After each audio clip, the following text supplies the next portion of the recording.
La diversidad cultural en el mundo es muy evidente. Existen muchos tipos de personas con todo tipo de pensamientos y múltiples maneras de desenvolverse en la vida social. Es muy interesante que todos percibimos todas esas características y sin embargo nunca nos preguntamos por qué sucede, de dónde surgen esas personas de manera individual y también a nivel colectivo. Estudios antropológicos han indicado cantidad de ejemplos confirmativos sobre una dinámica de antagonismo, donde ciertas circunstancias unen más a un grupo y a su vez lo van separando de otros. Las identidades culturales surgen en un campo estructurado de relaciones, de modo que se puede decir que son consecuencia y no causa de los conflictos. Usted dice que nuestros velos son cortos, que nuestros pantalones son indecentes, que nos maquillamos, etc. Como estudiante de arte me paso la mayoría del tiempo en el taller. Necesito libertad de movimientos para dibujar. Un velo más largo dificultaría aún más mi trabajo. Y por lo que respecta a los pantalones, nos reprocha que sean tan anchos cuando ocultan eficazmente nuestras formas. Y ya que estos pantalones están de moda, me planteo una pregunta.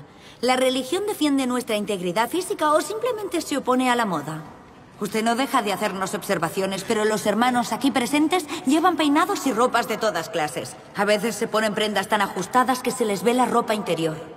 ¿Cómo se explica que yo, como mujer, no sienta nada al ver a esos señores tan ceñidos y que ellos, como hombres, se exciten tanto por unos centímetros de menos de velo? El experimento de Robert Scave. En el verano de 1556, un equipo de investigadores formó dos grupos de chicos, todos varones de 11 años de edad, y los llevó a dos campamentos contiguos, pero uno separado del otro. Los chicos provenían de la ciudad de Oklahoma, pero no se conocían de antemano. Los investigadores los habían seleccionado prestando especial atención a que pertenecieran a un ambiente más o menos homogéneo. Eran protestantes, blancos y de clase media.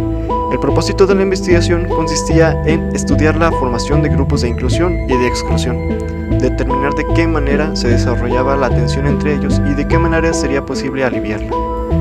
Al principio, ninguno de los dos grupos sabía de la existencia del otro. Solo cuando los chicos tuvieron permiso para actuar por su cuenta durante un par de días, los miembros del equipo informaron a cada uno de los grupos que había otro campamento de niños en las cercanías. De inmediato, los dos grupos se desafiaron mutuamente a enfrentarse en deportes competitivos, como béisbol o el juego del tiro de cuerda, y también emprendieron otras actividades menos atractivas, como el de derrumbamiento de tiendas. Muy pronto, y quizás haya sido este el resultado más radical del estudio, se caldearon los ánimos y se desarrolló una violenta enemistad entre los dos grupos, las serpientes y las águilas, como se apodaron ellos mismos.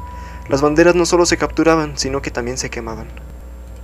Otra de las observaciones registradas comienza con las denominaciones que los dos grupos se asignaron a sí mismos, las serpientes y las águilas. Los grupos no llegaron con esos nombres y a los chicos no se les ocurrió que necesitaran una denominación hasta que se enteraron de que en las cercanías acampaba otro grupo.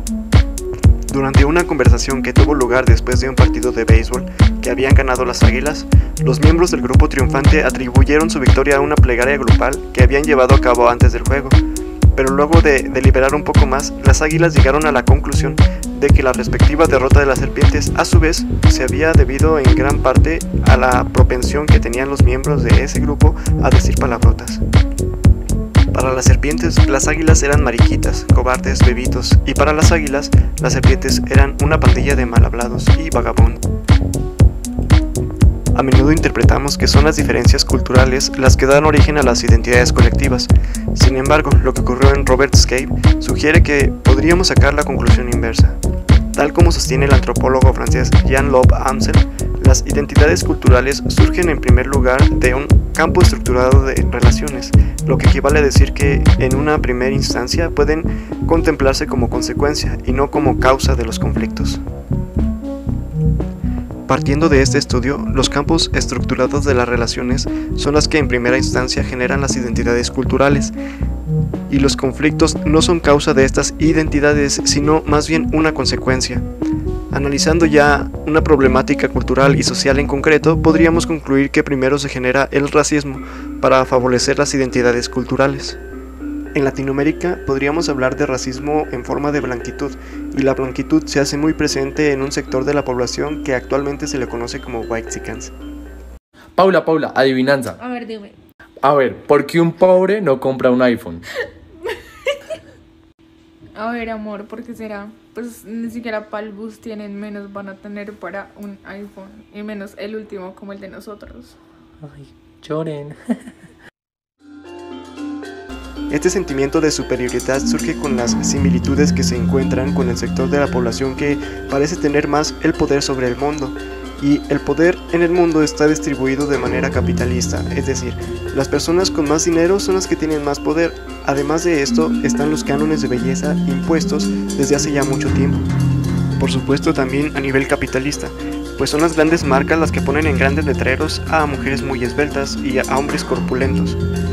Cuando se habla de estética me gusta reflexionar sobre la parte ética, es decir, hay muchos que consideran que las personas negras son malas simplemente por el hecho de ser negras. Tal vez no exista una solución express para solucionar este conflicto social, pero debemos concientizar que la manera en que se ve el mundo no es correcta, porque en realidad el otro no es tan otro como parece.